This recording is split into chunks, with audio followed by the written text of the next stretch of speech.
وعلیکم السلام ورحمۃ اللہ وبرکاتہ۔ الحمد للہ رب العالمین والعاقبۃ للمتقین والصلاة والسلام علی سید المرسلین، اما بعد فاعوذ باللہ من الشیطان الرجیم، بسم اللہ الرحمن الرحیم۔ رضی اللہ عنہم ورضوا عنہ، صدق اللہ مولانا العظیم وصدق رسولہ النبی الامین المتین المبین الکریم۔ ان اللہ وملائکتہ یصلون علی النبی یا ایھا الذین آمنوا صلوا علیہ وسلموا تسلیما۔ اللہم صل علی سیدنا مولانا محمد بارک وسلم صلاۃ و سلام علیک یا رسول اللہ صلی اللہ علیہ وسلم۔ خطبہ مسنونہ کے بعد جس آیت پاک کی تلاوت کی، مولا اس کے حوالے سے مجھے حق پیغام آپ تک پہنچانے کی توفیق عطا فرمائے، آمین۔ آج ہماری تقریر کا جو عنوان ہے وہ حضرت امیر معاویہ رضی اللہ تعالیٰ عنہ، ان کے حوالے سے کچھ باتیں انشاءاللہ تعالیٰ آپ کے سامنے پیش کرنے کی کوشش کروں گا۔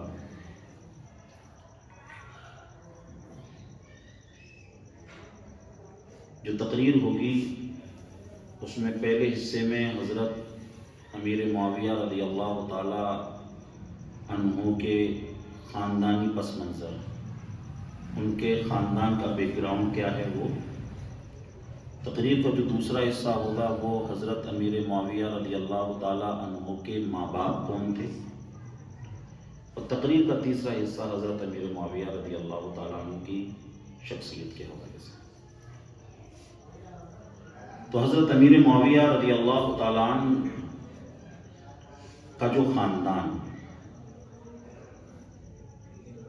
یہ بنو امیہ میں سے تھے۔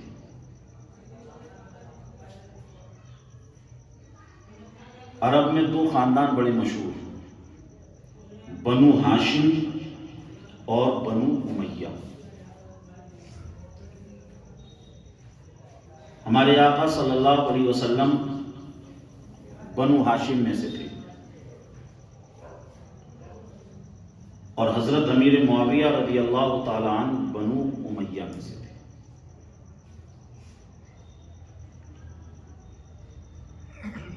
بنو ہاشم اور بنو امیہ کے حوالے سے تھوڑی سی باتیں ہمیں جان لینی چاہیے۔ تاریخ طبری میں ہے کہ عبد مناف کے گھر دو بچے پیدا ہوئے، ایک کا نام ہاشم اور دوسرے کا نام عبد شمس۔ یہ دونوں بچے جو پیدا ہوئے وہ جڑوا پیدا ہوئے۔ جڑوا پیدا ہونے سے یہ تو مطلب تھا ہی کہ ایک ساتھ پیدا ہوئے، یہ دونوں جڑے ہوئے بھی تھے، یعنی ایک کا انگوٹھا دوسرے کی پیشانی سے چپکا ہوا تھا۔ پیدائش کے بعد ہاشم اور عبد شمس کو الگ الگ کر دیا، تو اس دور کے جو بھی لوگ تھے انہوں نے بتایا کہ اب جو تم نے ان کو الگ کیا ہے، اب ان میں کبھی بنے گی نہیں، ان میں اب کبھی بنے گی نہیں، آپس میں کچھ نہ کچھ معاملہ چلتا رہے گا۔ ہاشم کی اولاد کو بنو ہاشم کہا گیا۔ بنو کا مطلب ہوتا ہے اولاد، ہاشم بنو ہاشم، ہاشم کی اولاد۔ اور عبد شمس کے گھر ایک بیٹا پیدا ہوا، اس کا نام امیہ۔ تو اب امیہ کی جو اولاد وہ بنو امیہ کہلائی۔ اب بنو ہاشم اور بنو امیہ میں آپس میں بنی نہیں، جو خاندانی چپکلش ہوتی ہے، جو خاندانی سمجھ لیجئے تنا تنی ہوتی ہے، وہ ان کے درمیان موجود تھی۔ ہمارے آقا صلی اللہ علیہ وسلم بنو ہاشم میں سے، حضرت امیر معاویہ رضی اللہ تعالیٰ عنہ بنو امیہ میں سے۔ تو کچھ لوگوں نے جو بنو ہاشم اور بنو امیہ کا جو آپس میں معاملہ چل رہا تھا، اسے حضرت امیر معاویہ رضی اللہ تعالیٰ عنہ پر لا کر فٹ کیا، جبکہ ہمارے آقا صلی اللہ علیہ وسلم نے اللہ کا فرمان پڑھ کر سنایا، اِنَّ أَكْرَمَكُمْ عِندَ اللَّهِ أَتْقَاكُمْ، اے لوگو تم میں اللہ کے نزدیک بزرگ تو وہ ہے جو تم میں زیادہ پرہیزگار ہے، جو تم میں زیادہ تقوی اور طہارت والا ہے۔ ہمارے آقا صلی اللہ علیہ وسلم کا بنو امیہ سے ایسا کوئی معاملہ نہیں تھا، اور اگر معاملہ ہوتا، آج ہمارا کسی سے معاملہ ہے تو بتائیے ہم اس خاندان میں اپنی بیٹی دیں گے؟ نہیں دیں گے۔ اگر اس خاندان سے کچھ معاملہ ہوگا، اس سے کچھ ہمارا قلبی لگاؤ نہ ہو، رنجشیں ہوں، تو بتائیے اس خاندان میں ہم اپنی بیٹی نہیں دیں گے۔ ہمارے آقا صلی اللہ علیہ وسلم نے جو اپنی سب سے بڑی بیٹی حضرت زینب رضی اللہ تعالی عنہا کا جو نکاح کیا، وہ بنو امیہ میں کیا، حضرت ابو العاص رضی اللہ تعالیٰ عنہ کے ساتھ۔ سرکار نے پہلی بیٹی بنو امیہ میں دی۔ کبھی کبھی ایسا بھی ہوتا ہے کہ بھائی شادی کرنے سے پہلے پتہ نہیں رہتا ہے، شادی کے بعد جو ہے لوگوں کی حقیقتیں سامنے آتی ہیں۔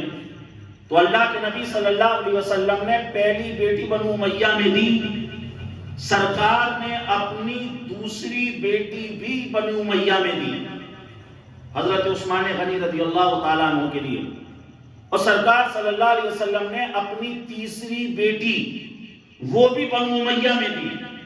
یعنی سرکار کی 4 بیٹیاں، ان میں سے 3 بیٹی سرکار نے بنو امیہ میں دی، اور 1 بیٹی حضرت فاطمہ الزہرا رضی اللہ تعالی عنہا کو بنو ہاشم میں دی، یعنی حضرت علی رضی اللہ تعالی عنہ سے ان کا نکاح کیا۔ حضرت ام کلثوم، حضرت رقیہ رضی اللہ تعالیٰ عنہما، ان دونوں کو سرکار نے بنو امیہ میں دی۔ تو یہاں سے پتا چلا کہ ہمارے آقا صلی اللہ علیہ وسلم کا بنو امیہ سے کوئی معاملہ نہیں تھا، اور اگر معاملہ ہوتا تو سرکار اپنی 3 بیٹیاں اس خاندان میں نہیں دیتے۔ ہمارے آقا صلی اللہ علیہ وسلم نے بنو امیہ میں نہ صرف بیٹی کو دیا بلکہ بنو امیہ سے بیٹی کو لیا بھی۔ حضرت ام حبیبہ رضی اللہ تعالی عنہا، ان کا تعلق بنو امیہ سے تھا، تو پتہ چلا سرکار نے بنو امیہ میں بیٹیوں کو دیا بھی اور بنو امیہ سے بیٹی کو لیا بھی۔ تو یہ ایک خاندانی پس منظر آپ کے سامنے آ گیا۔ اب ان کے ماں باپ کو دیکھیں۔ حضرت امیر معاویہ رضی اللہ تعالیٰ عنہ کے والد کا نام حضرت ابو سفیان رضی اللہ تعالیٰ عنہ۔ حضرت ابو سفیان جب تک ایمان نہیں لائے تھے تب تک سرکار کے بھی دشمن اور مسلمانوں کی بھی جانی دشمن، لیکن فتح مکہ کے وقت حضرت ابو سفیان رضی اللہ تعالیٰ عنہ اسلام میں داخل ہو گئے، مسلمان ہو گئے، اور جب سین حرم میں لوگ اتنے داخل ہو گئے کہ جگہ باقی نہ رہی، اللہ کے نبی صلی اللہ علیہ وسلم نے فرمایا جو کوئی ابو سفیان کے گھر میں داخل ہو جائے اسے بھی امان ہے، اسے بھی امان ہے۔ تو حضرت ابو سفیان جو کل تک رسول اللہ کے دشمن، اسلام کے دشمن، مسلمانوں کے دشمن، ایمان لانے کے بعد اللہ نے ان کے تمام گناہوں کو معاف فرما دیا۔ کل تک جو ابو سفیان تھے اب وہ حضرت ابو سفیان ہو گئے۔ کل تک جو دشمن اسلام، اور دشمن رسول تھے، اب وہ رضی اللہ تعالی عنہ ہو گئے۔ اللہ نے قرآن میں فرمایا رضی اللہ عنہم ورضوا عنہ، اللہ تمام صحابہ سے راضی اور تمام صحابہ اللہ سے راضی۔ حضور نے فرمایا اصحابی کالنجوم بأیہم اقتدیتم اہتدیتم، اے لوگوں میرے تمام صحابہ ستاروں کی مانند ہیں، جس کی بھی پیروی کرو گے اللہ تمہیں ہدایت عطا فرما دے گا۔ اہل سنت کا یہ بیڑا پار اصحاب حضور، اہل سنت کا یہ بیڑا پار اصحاب حضور نجم ہے اور ناو ہے اطرت رسول اللہ کی، نجم ہے اور ناو ہے اطرت رسول اللہ کی۔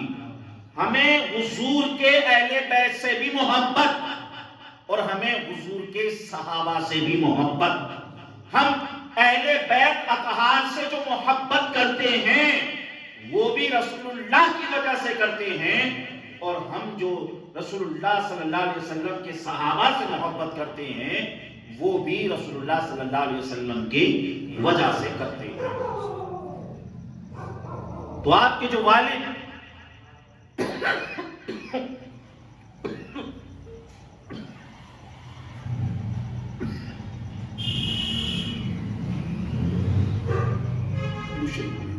اللہ رب العالمین صلی اللہ علیہ وسلم، اللہ رب العالمین صلی اللہ علیہ وسلم، اپنی عبادت محمد صلی اللہ علیہ وسلم، صلاۃ و سلام علی رسول اللہ صلی اللہ علیہ وسلم، اللہ رب محمد صلی اللہ علیہ وسلم، اپنی عبادت محمد صلی اللہ علیہ وسلم، صلاۃ و سلام علی رسول اللہ صلی اللہ علیہ وسلم، اللہ رب محمد صلی اللہ علیہ وسلم، صلاۃ و سلام علی رسول اللہ صلی اللہ علیہ وسلم۔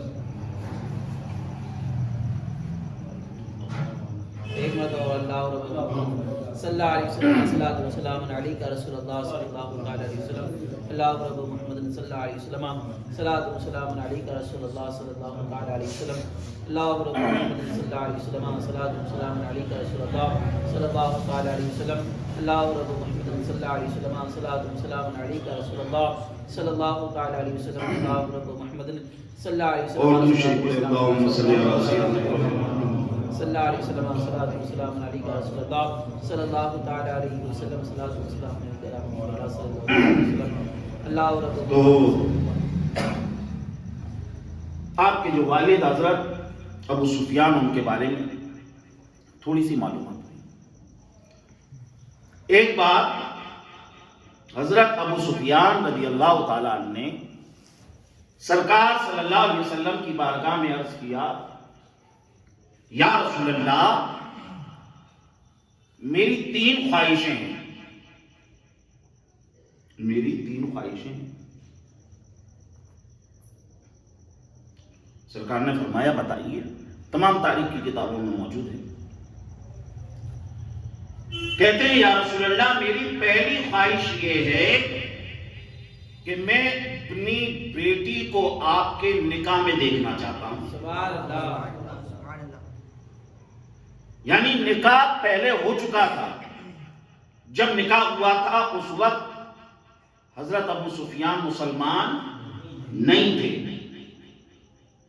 اب یہ چاہتے تھے کہ یا رسول اللہ اب میں نے اسلام قبول کر لیا ہے، اب میں اپنی بیٹی کا تجدید نکاح چاہتا ہوں، ایک مرتبہ اور ہو جائے۔ دوسری بات کہی، یا رسول اللہ میں جب حالت کفر تھا اس وقت میں مسلمانوں سے بڑھ کر لڑتا تھا، ان کو نقصان پہنچانے میں کوئی کسر نہیں چھوڑتا تھا۔ سرکار اب میں یہ چاہتا ہوں کہ جس طریقے سے میں مسلمانوں سے لڑتا تھا اب میں اسی طریقے سے، اسی جوش اور جذبے کے ساتھ میں مشرکین سے لڑوں۔ اور میری تیسری خواہش یہ ہے کہ سرکار میرا یہ جو بیٹا معاویہ ہے اسے آپ کتابت وحی کے لیے رکھ لیں، یعنی قرآن شریف نازل ہو رہا ہے، میرا بیٹا یہ لکھنا جانتا ہے، اسے آپ جو ہے قرآن شریف کی کتابت کے لیے رکھ لیں۔ تو حضور کی بارگاہ کو وہ بارگاہ کہ میرے کریم سے کر قطرہ کسی نے مانگا، میرے کریم سے کر قطرہ کسی نے مانگا، دریا بہا دیے ہیں دربے بہا دیے، اور واہ کیا جود و کرم ہے شہ پتہ تیرا، نہیں سنتا ہی نہیں مانگنے والا تیرا، واللہ وہ سن لیں گے فریاد کو پہنچیں گے، اتنا تو ہو کوئی جو آہ کرے دل سے۔ سرکار صلی اللہ علیہ وسلم نے تینوں باتوں کو منظور فرما دیا، سبحان اللہ، انہیں کتابت وحی کے لیے رکھ لیا اور انہیں جو ہے اسلامی لشکر میں شامل کر دیا، اور جو ایک پہلی والی خواہش تھی اسے بھی پائے تکمیل تک پہنچا دیا۔ یہ ان کے والد کے بارے میں ہلکا سا سمجھ لیجئے تعارف آپ کے سامنے ان کے والد کا۔ ان کی جو والدہ، ان کا نام تھا حضرت ہند رضی اللہ تعالی عنہا۔ اسلام قبول کرنے سے پہلے یہ بھی سمجھ لیجئے مسلمانوں کی اور سرکار کی بڑی دشمن۔ روایتوں میں ہے، علماء بیان کرتے ہیں کہ سرکار صلی اللہ علیہ وسلم کے جو چچا حضرت حمزہ رضی اللہ تعالی عنہ، لوگ بیان کرتے ہیں کہ جب وہ شہید ہوئے تو ہند نے، جو کہ بعد میں حضرت ہند رضی اللہ تعالی عنہ ہو گئی، ان کا کلیجہ چبایا شہید ہونے کے بعد جنگ احد میں، کیونکہ جنگ بدر میں ہند کے والد کا نام تھا عتبہ، اور حضرت حمزہ رضی اللہ تعالی عنہ نے عتبہ کو قتل کیا، اور ہند کے والد عتبہ، تب سے ہی جو ہے ہند نے حضرت امیر حمزہ رضی اللہ تعالی عنہ کے تعلق سے اپنے دل میں جو ہے سمجھ لیجیے دشمنی رکھ لی۔ لیکن بعد میں انہیں ایمان کی توفیق ملی، وہ خود ایک بار سرکار صلی اللہ علیہ وسلم کی بارگاہ میں عرض کرتی ہیں، یا رسول اللہ علیہ الصلوۃ والسلام، سرکار جب تک میں اسلام نہیں لائی تھی اس وقت تک سرکار مجھے سب سے بیکار چہرہ آپ کا لگتا تھا، مگر یا رسول اللہ جب سے میں نے اسلام قبول کیا ہے سرکار آپ کے چہرے سے زیادہ حسین مجھے کوئی چہرہ نہیں لگتا۔ وَأَحْسَنُ مِنْكَ لَمْ تَرَ قَطُّ عَيْنِي وَأَجْمَلُ مِنْكَ لَمْ تَلِدِ النِّسَاءُ خُلِقْتَ مُبَرَّأً مِنْ كُلِّ عَيْبٍ كَأَنَّكَ قَدْ خُلِقْتَ كَمَا تَشَاءُ۔ اور اعلیٰ حضرت نے اسی کو اپنے انداز میں کہا، اس میں یوسف پہ کٹی مصر میں انگشت زنا، اس میں یوسف پہ کٹی مصر میں انگشت زنا، سر کٹاتے ہیں تیرے نام پہ مردان عرب۔ اور اعلیٰ حضرت نے کہا، یہی بول سدرا والے چمنے جہاں کے تھالے، یہی بول سدرا والے چمنے جہاں کے تھالے، سبھی میں نے چھان ڈالے، تیرے پائے کا نہ پایا، تجھے ایک نے یک بنایا، تجھے حمد ہے خدایا، تجھے حمد ہے خدایا۔ تو حضرت ہند رضی اللہ تعالی عنہ نے اسلام قبول کیا۔ اب تمام صحابہ اور تمام صحابیات سے اللہ راضی ہے۔ اب انہوں نے جو قبول اسلام سے پہلے کیا اس کی وجہ سے ہمیں یہ اجازت نہیں کہ کوئی ان کی شان میں ذرہ برابر بھی کچھ بولے۔ جیسے حضرت فاروق اعظم رضی اللہ تعالیٰ عنہ اسلام قبول کرنے سے پہلے حضور کے دشمن، اسلام کے دشمن، مسلمانوں کے دشمن، لیکن جب سے اسلام قبول کیا اب ان کی عزت، ان کا احترام ہر مسلمان کے اوپر ضروری ہے۔ تو یہ جو ہے ان کے ماں باپ کے تعلق سے اور ان کے خاندان کے تعلق سے کچھ باتیں سرسری طور پر آپ کے تک میں نے پہنچائی۔ اب حضرت امیر معاویہ رضی اللہ تعالیٰ عنہ پر آئیں کہ حضرت امیر معاویہ رضی اللہ تعالیٰ عنہ کب پیدا ہوئے؟ تو آپ اعلان نبوت سے 5 سال پہلے پیدا ہوئے، یعنی ہمارے آقا صلی اللہ علیہ وسلم نے جب نبوت کا اعلان فرمایا اس سے 5 سال پہلے حضرت امیر معاویہ رضی اللہ تعالیٰ عنہ پیدا ہوئے۔ ماں باپ نے نام معاویہ رکھا۔ اب سمجھ لیجیے اس نام پر بھی کچھ لوگوں کو اعتراض ہے۔ معاذ اللہ کچھ لوگ کہتے ہیں کہ وہ فلاں جانور کی آواز ہوتا ہے، اس کا میننگ وغیرہ وغیرہ، لیکن لسان العرب میں ہے معاویہ اس ستارے کو کہتے ہیں جو صبح کے وقت چمکتا ہے، اور یہ فجر کے آس پاس کا ٹائم ہوتا ہے۔ جب یہ ستارہ چمکتا ہے تو سمجھ لیجیے کتے بھونکنا شروع کر دیتے ہیں۔ یعنی حضرت امیر معاویہ رضی اللہ تعالیٰ عنہ کی ذات وہ ذات کہ حضور صلی اللہ علیہ وسلم نے بھی فرمایا کہ میرے تمام صحابہ ستاروں کی مانند ہیں، تو حضرت امیر معاویہ ستارے کی طرح بھی تھے، اور آپ کے نام کا معنی بھی چمکتا ستارہ۔ اور اس نام میں اگر کوئی خرابی ہوتی تو بتائیے، سرکار صلی اللہ تعالی علیہ وسلم تو وہ ہیں کہ اگر کسی کے نام میں ذرہ برابر بھی خرابی ہوتی تو سرکار اس کے نام کو بدل دیتے۔ حضرت زینب رضی اللہ تعالیٰ عنہ جو سرکار صلی اللہ علیہ وسلم کی ازواج مطہرات میں سے ہیں، ان کا نام برہ تھا، سرکار نے بدل کر زینب رکھ دیا۔ حضرت میمونہ رضی اللہ تعالیٰ عنہ ان کا نام بھی برہ تھا، اللہ کے نبی صلی اللہ علیہ وسلم نے ان کا نام بدل کر میمونہ رکھ دیا۔ حضرت ابو ہریرہ رضی اللہ تعالیٰ عنہ کا نام آپ بار بار سنتے ہیں، ان کا نام عبد شمس تھا، ان کا نام بدل کر عبد الرحمن رکھا۔ اور ایک مرتبہ سرکار نے دیکھا کہ ان کی آستین میں بلی کا بچہ ہے، سرکار نے فرمایا یا ابا ہریرہ، اے بلی والے۔ جب سرکار نے ابا ہریرہ کہا، سمجھ لیجئے حضرت ابو ہریرہ نے اپنا نام ابو ہریرہ رکھ لیا۔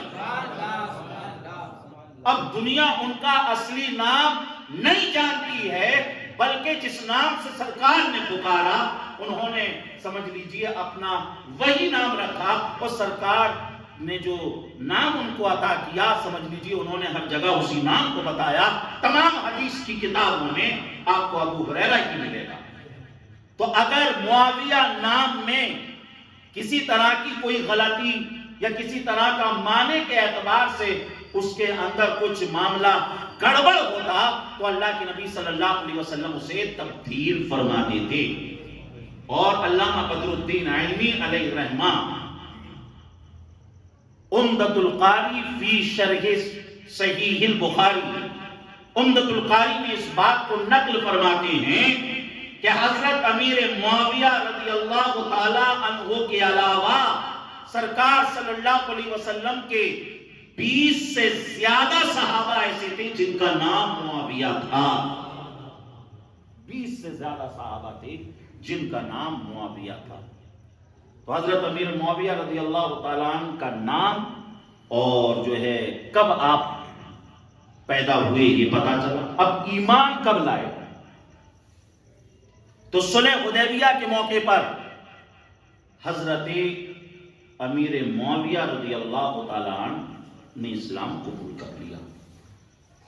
لیکن اپنے اسلام کو ظاہر نہیں کیا۔ صلح حدیبیہ کے 1 سال کے بعد جب واقعہ فتح مکہ رونما ہوا، اس وقت حضرت امیر معاویہ رضی اللہ تعالیٰ عنہ نے اپنے ایمان کا اعلان فرمایا۔ جب آپ ایمان لائے، تقریباً آپ کی عمر 17-18 سال کے آس پاس تھی۔ کتابوں میں کہیں ایسا نہیں ملتا ہے کہ حضرت امیر معاویہ رضی اللہ تعالیٰ عنہ نے حالت کفر میں مسلمانوں کو کوئی کسی طرح کا کوئی نقصان پہنچایا ہو، ایسا کتابوں میں نہیں ملتا ہے۔ حضرت امیر معاویہ رضی اللہ تعالیٰ عنہ ایمان لے آئے۔ اب حضرت امیر معاویہ ہو گئے، رضی اللہ تعالیٰ عنہ ہو گئے، اور سرکار صلی اللہ تعالیٰ علیہ وسلم کو ان سے بڑی محبت۔ رشتے کے اعتبار سے دیکھا جائے تو سب سے قریبی رشتہ تو یہ تھا کہ یہ حضرت ام حبیبہ رضی اللہ تعالیٰ عنہ کے بھائی تھے، یعنی ہمارے آقا صلی اللہ علیہ وسلم کے برادر نسبتی، جسے ہم اپنی زبان میں سالہ کہتے ہیں، یعنی ہمارے آقا صلی اللہ علیہ وسلم کے سالے صاحب حضرت امیر معاویہ رضی اللہ تعالیٰ عنہ تھے۔ ایک دوسرا رشتہ دیکھیں تو ہمارے آقا صلی اللہ علیہ وسلم کی ازواج مطہرات میں سے ایک کا نام حضرت ام سلمہ رضی اللہ تعالیٰ عنہ، تو حضرت ام سلمہ رضی اللہ تعالیٰ عنہ کی جو بہن تھی وہ حضرت امیر معاویہ رضی اللہ تعالیٰ عنہ کے نکاح میں تھی، تو اس اعتبار سے جو ہے ہمارے آقا صلی اللہ علیہ وسلم کی یہ ساڑو بھی ہوئے، ساڑو کا رشتہ بھی ہوا۔ باقی ہمارے آقا حضرت امیر معاویہ رضی اللہ تعالیٰ عنہ سے بڑی محبت فرماتے ہیں۔ ابن عساکر کی روایت ہے کہ ایک مرتبہ اللہ کے نبی صلی اللہ علیہ وسلم تشریف لائے اور حضرت امیر معاویہ رضی اللہ تعالیٰ عنہ چارپائی پر سو رہے تھے۔ سرکار صلی اللہ علیہ وسلم نے حضرت ام حبیبہ رضی اللہ تعالیٰ عنہا سے فرمایا کہ یہ کون ہیں، کون سو رہے ہیں؟ حضرت ام حبیبہ نے کہا یا رسول اللہ یہ میرے بھائی معاویہ سو رہے ہیں، آرام کر رہے ہیں۔ سرکار نے فرمایا اے ام حبیبہ کیا تم معاویہ سے محبت کرتی ہو؟ حضرت امیر معاویہ سے محبت کرتی ہو؟ حضرت ام حبیبہ رضی اللہ تعالیٰ عنہ نے کہا یا رسول اللہ میرے بھائی ہیں، میں ان سے محبت کرتی ہوں۔ اللہ کے نبی صلی اللہ علیہ وسلم نے فرمایا اے ام حبیبہ معاویہ سے صرف تم ہی محبت نہیں کرتی، معاویہ سے تو میں بھی محبت کرتا ہوں، اور اے ام حبیبہ جو معاویہ سے محبت کرتا ہے میں اس سے بھی محبت کرتا ہوں، اور اے ام حبیبہ معاویہ وہ ہیں جن سے جبریل بھی محبت کرتے ہیں، جن سے میکائیل بھی محبت کرتے ہیں، اور اے ام حبیبہ سنو معاویہ وہ ہیں جن سے خود اللہ محبت فرماتا ہے۔ تو آپ اندازہ لگائیے اس حدیث سے پتا چلا کہ حضرت امیر معاویہ رضی اللہ تعالیٰ عنہ وہ کہ جن سے رسول اللہ محبت کریں، فرشتے محبت کریں، اللہ محبت کرے، اور جو ان سے محبت کرے سرکار اس سے بھی محبت کرے۔ اور اسی کے ساتھ ابن عساکر کی ایک روایت اور سنیں۔ اللہ کے نبی صلی اللہ علیہ وسلم کی مجلس لگی ہوئی ہے، سرکار صلی اللہ علیہ وسلم نے فرمایا اے میرے پیارے صحابہ دیکھنا اب جو آئے گا وہ جنتی ہوگا، مالک کونین ہے وہ، پاس کچھ رکھتے نہیں، مالک کونین ہے وہ، پاس کچھ رکھتے نہیں، دو جہاں کی نعمتیں ہیں ان کے خالی ہاتھ میں، دو جہاں کی نعمتیں ہیں ان کے خالی ہاتھ میں۔ سرکار نے فرمایا دیکھنا جو اب آئے گا وہ جنتی ہوگا۔ تمام صحابہ دیکھنے لگے کس کی مقدر کا ستارہ چمکنے والا ہے، کس کو آج جنت کا مزہ ملنے والا ہے۔ جب صحابہ نے دیکھا کون آئے؟ حضرت امیر معاویہ رضی اللہ تعالیٰ عنہ آئے.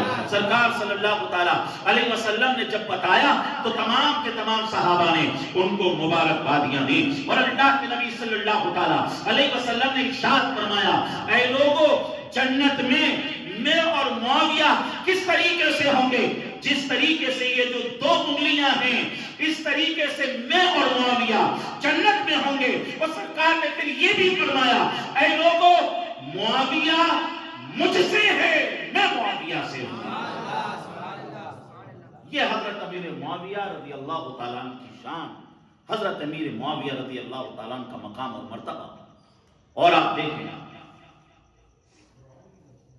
خصائص کبریٰ میں ہیں. اللہ کے نبی صلی اللہ علیہ وسلم ایک مرتبہ ایک سواری پہ سوار ہیں اور حضرت امیر معاویہ رضی اللہ تعالیٰ عنہ پیچھے بیٹھے. سرکار نے فرمایا، اے معاویہ، تمہارے جسم کا میرے جسم سے کون سا حصہ چپکا ہوا ہے، لگا ہوا ہے، سٹا ہوا ہے؟ حضرت امیر معاویہ کہتے ہیں، یا رسول اللہ، میرا پیٹ آپ کی پیٹھ سے چپکا ہوا ہے. اللہ کے نبی نے فرمایا، علم لاؤ، علماً و حلماً. اے اللہ، معاویہ کے پیٹ کو تو علم اور حلم سے بھر دے. علم سے بھر دے معاویہ کے پیٹ. اب علم کہاں ہوتا ہے؟ علم پیٹ میں تو ہوتا نہیں. علم تو جو ہے سمجھ لیجیے دل میں ہوتا ہے، عقل میں ہوتا ہے، پیٹ میں نہیں ہوتا. ہر ایک آدمی وہ جس کی غذا روٹی، سبزی، سالن، لیکن معاویہ اس ذات کا نام ہے کہ جن کی غذا بھی سمجھ لیجیے علم ہے. جبھی سرکار نے فرمایا کہ معاویہ کے پیٹ کو مولا علم سے بھر دے. اور یہاں پر اس حدیث سے یہ بھی پتا چلا کہ ان کا پیٹ سرکار کی پیٹ سے لگا ہوا تھا، پیٹ سے لگا ہوا تھا. ہم اس چیز کو یہاں سے بھی سمجھیں کہ جو صفا مروہ کی جو پہاڑیاں ہیں جن کے تعلق سے اللہ نے قرآن میں فرمایا، ان الصفا والمروہ من شعائر اللہ، کہ صفا مروہ اللہ کی نشانیوں میں سے ہیں. کیوں؟ کیونکہ حضرت ہاجرہ کے قدم ان پر لگے. حضرت ہاجرہ کے قدم صفا مروہ پہ لگے تو صفا مروہ اللہ کی نشانیوں میں سے ہو گئی. اللہ کی نشانیوں میں سے ہو گئی.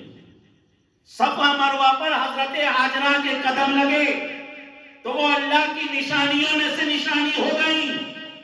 آپ اندازہ لگاؤ، یہاں حضرت ہاجرہ کے قدم نہیں، یہاں حضرت ابراہیم اور اسماعیل کے قدم نہیں، یہاں رسول اللہ کے قدم نہیں، بلکہ سرکار کی پیٹھ حضرت امیر معاویہ کے پیٹ سے لگی ہوئی ہے. بتاؤ، نبی کی پیٹھ کے صدقے سے اللہ نے حضرت امیر معاویہ کی عظمتوں کو کتنا بڑھایا ہوگا، ان کی شان کو کتنا اونچا کیا ہوگا. اب یا تو بڑھانے والا رب جانے یا بڑھنے والے یا بڑھوانے والے مصطفیٰ جانے امیر معاویہ رضی اللہ تعالیٰ عنہ کا مقام اور مرتبہ کتنا بلند والا ہے. بات سمجھ میں آ رہی؟ سمجھ میں آ رہی؟ کلیئر ہو رہا ہے؟ اور آگے چلیں. ترمذی شریف کی حدیث ہے، اللہ کے نبی نے فرمایا، اللہم اجعلہ ہادیا مہدیا واہد بہ. اے اللہ، معاویہ کو تو ہدایت عطا فرما. اے اللہ، تو معاویہ سے لوگوں کو ہدایت عطا فرما. اے اللہ، تو معاویہ کو ہدایت کا مرکز بنا دے.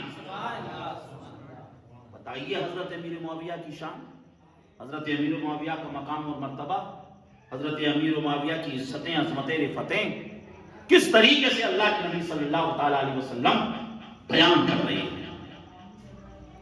اور اللہ کے نبی صلی اللہ تعالی علیہ وسلم نے حضرت امیر معاویہ رضی اللہ تعالی عنہ کو کاتب وحی بھی مقرر فرما دیا. وہ جو حضرت ابو سفیان نے کہا تھا نا کہ میرے بیٹے کو قرآن شریف کی کتابت کے لیے رکھ لیں، تو یہ جو کتاب قرآن جس پر ہمارا ایمان ہے، بتاؤ ہم یہ کہیں کہ قرآن میں شک کی گنجائش نہیں، قرآن جیسا نازل ہوا ویسا کا ویسا؟ بتائیے قرآن کو ماننے کے لیے ضروری ہے جنہوں نے اس کو لکھا ان کو بھی ماننا چاہیے۔ بتائیے کوئی قرآن کو کیسے مانے گا؟ جنہوں نے لکھا ہے ان کو نہ مانے، جنہوں نے اس قرآن کو لکھا اس کو مانے بغیر کوئی قرآن کو بھی صحیح طریقے سے نہیں مانے گا۔ اور آپ دیکھیں جیسے ہم قرآن کھولتے ہیں ہمیں سمجھ لیجئے دوسرے ہی صفحے پر ایک آیت نظر آتی ہے، ذالک الکتاب لا ریب فیہ، یہ وہ کتاب ہے کہ جس میں شک کی گنجائش نہیں، یہ وہ کتاب ہے۔ تورات، زبور، انجیل، یہ جو اور کتابیں ہیں آسمانی، یہ کتاب اللہ تو ہیں مگر یہ کلام اللہ نہیں ہے۔ کلام اللہ قرآن ہے، قرآن کلام اللہ بھی ہے، کتاب اللہ بھی ہے۔ جب یہ قرآن اللہ رب العزت کی طرف سے نازل ہوتا ہے، اللہ کی جو صفت سمجھ لیجئے اسے ہم کہتے ہیں کلام اللہ، اللہ کا کلام۔ یہ جو قرآن جب اللہ کی طرف سے آتا ہے تو اسے ہم کیا کہتے ہیں؟ کلام اللہ، اللہ کا کلام۔ اور جب اس قرآن کو حضور پڑھ کر سنائیں تب ہم اسے کہتے ہیں قرآن۔ اور صحابہ جب اس قرآن کو لکھ لیں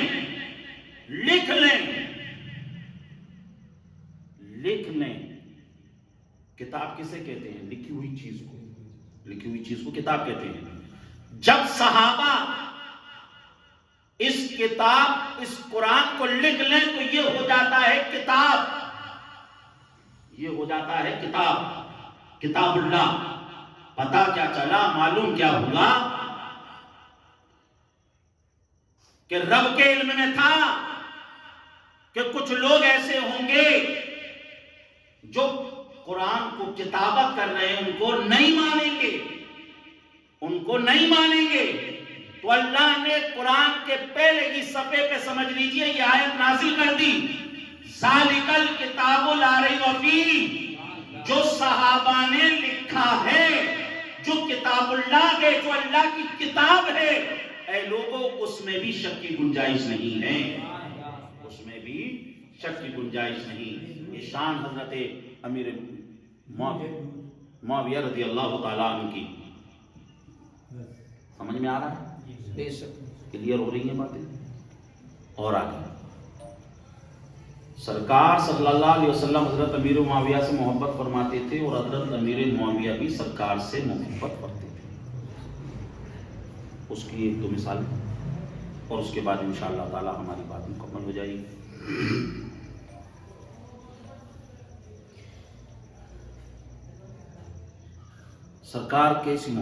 سرکار سے کیسی محبت کرتے ہیں؟ صحابی ہیں جن کا نام حضرت کعب بن زہیر رضی اللہ عنہ، یہ شاعر تھے۔ جب ایمان نہیں لائے تھے تو اپنی شاعری کے ذریعے سرکار کی بڑی انسلٹ کرتے تھے، بڑی انسلٹ۔ سرکار کا انہوں نے کتنا دل دکھایا، سرکار نے ان کے لیے کہا کہ کعب بن زہیر جہاں کہیں ملے ان کو قتل کر۔ آپ اندازہ لگاؤ کتنا دل دکھایا۔ لیکن ایک دن کعب بن زہیر چھپتے چھپاتے حضور کی بارگاہ میں پہنچ گئے اور کہنے لگے، یا رسول اللہ، کیا کعب کا گناہ آپ کی رحمت سے بھی بڑا ہے؟ اللہ کے نبی صلی اللہ علیہ وسلم نے دیکھا کہ کعب اس طریقے سے چھپتے چھپاتے آ گئے اور سرکار نے ان کو معاف کر دیا، مسلمان ہو گئے۔ لیکن ایک بات جو رہ کر دل میں آتی تھی وہ یہ کہ میں نے حضور کی بڑی انسلٹ کی اپنی شاعری کے ذریعے، تو ضمیر انہیں بڑا جھنجھوڑتا۔ ایک دن کہنے لگے، یا رسول اللہ، میں نے اس شاعری سے آپ کو بڑی تکلیف پہنچائی، سرکار اب میں چاہتا ہوں کہ ایک نعت آپ کی شان میں لکھیں، سبحان اللہ، آپ کی شان میں نعت پڑھوں۔ تو پھر انہوں نے ایک زبردست نعت حضور کی شان میں پڑھی. سبحان اللہ. حضور ایسے خوش ہوئے کہ سرکار نے اپنی چادر کعب بن زہر کو دی. سبحان اللہ. کعب بن زہر کو چادر دی تھی. سرکار صلی اللہ علیہ وسلم کی چادر ان کو نذرانے میں ملی. حضرت امیر معاویہ نے کہا کہ کعب تم مجھ سے 10,000 درہم لے لو اور سرکار کی اس چادر کو مجھے دے دو. سبحان اللہ. کعب بن زہر نے کہا کہ آج تک جو نذرانہ ملا وہ تو تھا ہی، لیکن آج جو نذرانہ ملا ہے اس کی اہمیت سمجھ لیجئے ایک عاشق رسول ہی لگا سکتا ہے. کہا کہ یہ میں نہیں دیا، لیکن حضرت امیر معاویہ کی نظروں میں وہ چادر چڑھ گئی. ان کے جیتے جیتوں اسے حاصل نہیں کر پائے. ان کے وصال کے بعد جب وہ چادر ان کے وارثوں پہ آ گئی تو حضرت امیر معاویہ نے 20,000 درہم دے کر سبحان اللہ. اس چادر کو لیا. آپ اندازہ لگاؤ کہ سرکار سے کیسی محبت. 20,000 درہم نے دیا اور اس کے بعد جو بھی بادشاہ بنتا وہ اس چادر کو اوڑھتا. تو بہرحال سرکار کی چادر سے محبت کا اظہار انہوں نے کیا. سرکار کی چادر سے محبت کی.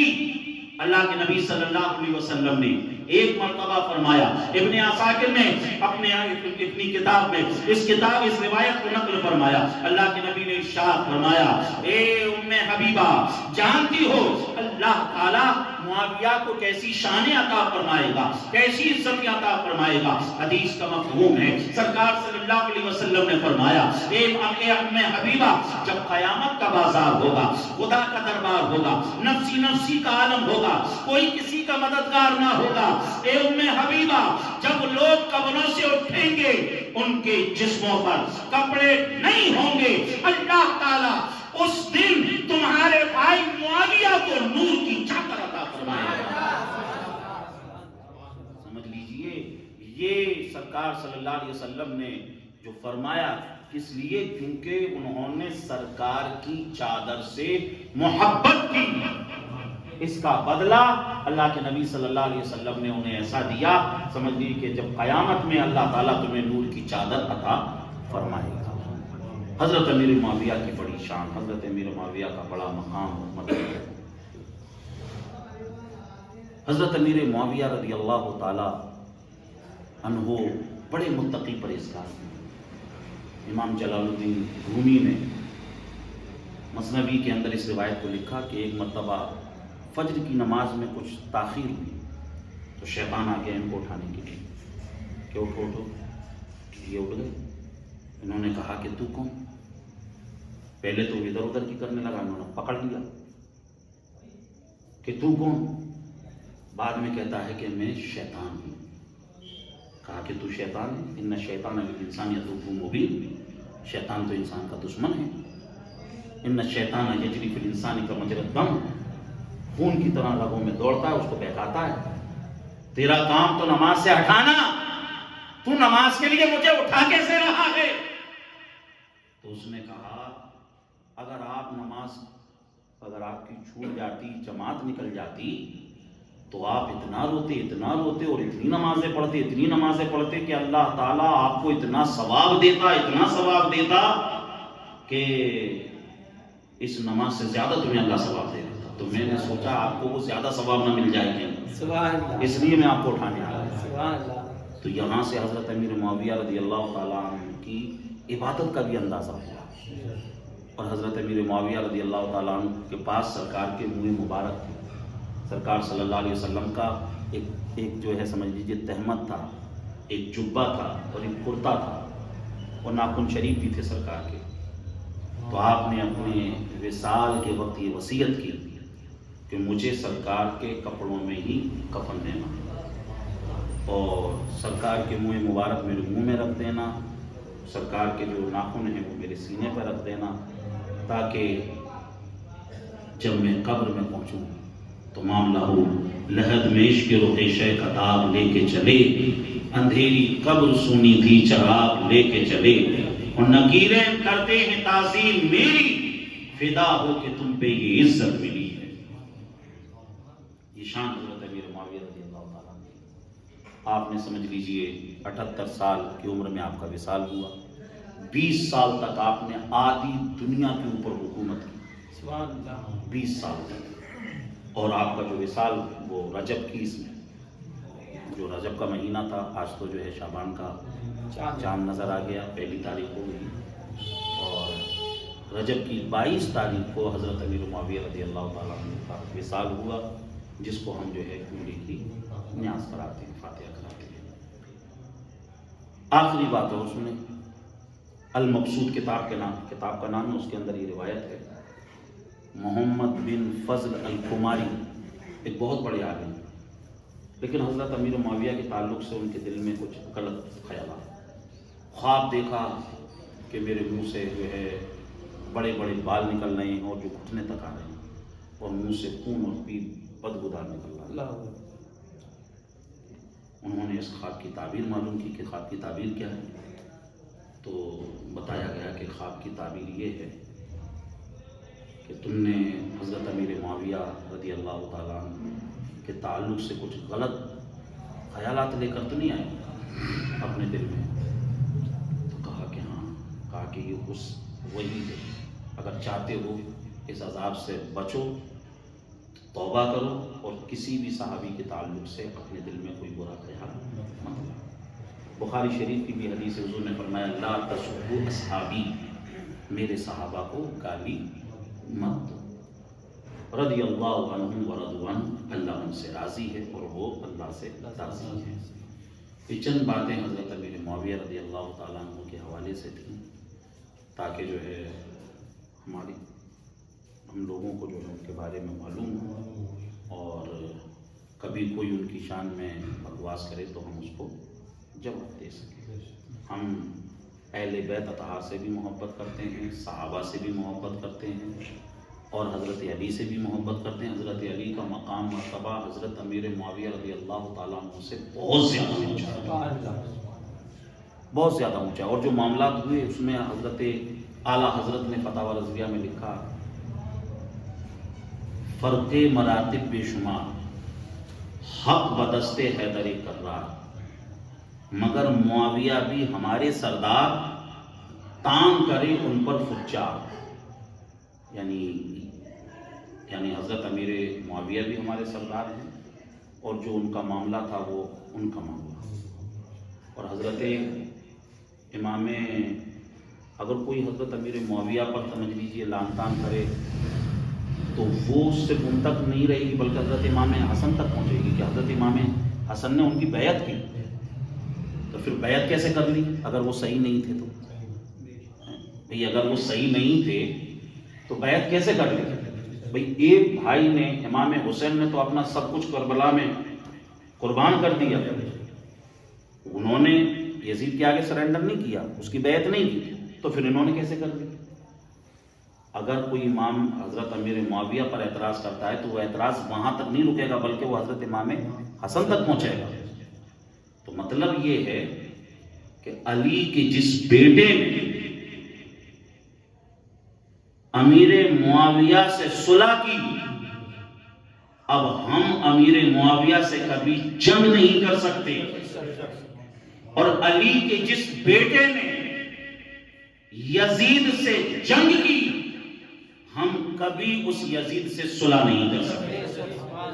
ہم اس یزید سے کبھی صلح نہیں کر سکتے. تو یہ چند باتیں تھیں. مولا تعالیٰ ہمیں تمام صحابہ سے محبت کرنے کی توفیق عطا فرمائے. اور یہ جو بیان ہوا، مولا اس بیان کا جو بھی ثواب ہے وہ ترکی اور سیریا میں جو بھی شہید ہوئے، اللہ تعالیٰ اس کا ثواب ان کی روحوں کو پہنچاتے ہیں. اللہ تعالیٰ ان کو جنت میں اعلیٰ مقام عطا فرمائے، اور اللہ تعالیٰ جو بھی مصیبت پریشانیاں ان پر ہیں ان کو دور فرما، اور اللہ تعالیٰ ان باتوں کو دوسروں تک پہنچانے کی توفیق عطا فرمائے. السلام علیکم.